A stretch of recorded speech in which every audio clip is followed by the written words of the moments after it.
Everyone, কি অবস্থা সবার? আজকে আমরা এসেছি সিঙ্গারের শোরুমে এসি কেনার জন্য। দিন দিন যে হারে গরম বেড়েই চলেছে, তাতে করে এসি ছাড়া টেকা মুশকিল। চলুন আপনাদের শোরুমটা ঘুরিয়ে দেখাই।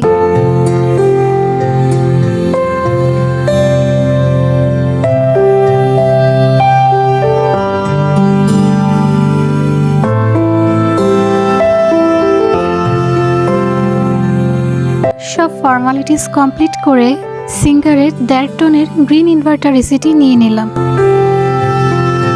এসি নিয়ে বাসার উদ্দেশ্যে রওনা হয়েছি। নিজের ওয়ালা এবং রিক্সাওয়ালা মামা দুজন মিলে এসিটা ভিতরে নিয়ে যাচ্ছে, তারপর সেট আপ করার পালা। এখন প্রায় রাত 12টার কাছাকাছি। আমি শুধু ভয় পাচ্ছিলাম না জানি কারেন্ট চলে যায়। তারা যে এত রাতেও সার্ভিস দিচ্ছে, তাদের প্রতি খুবই কৃতজ্ঞ আসলে। সেট আপ করা ডান।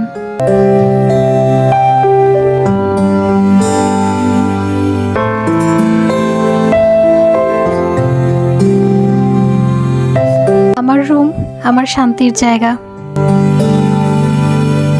দেখা হবে নেক্সট ভিডিওতে। আল্লাহ হাফেজ।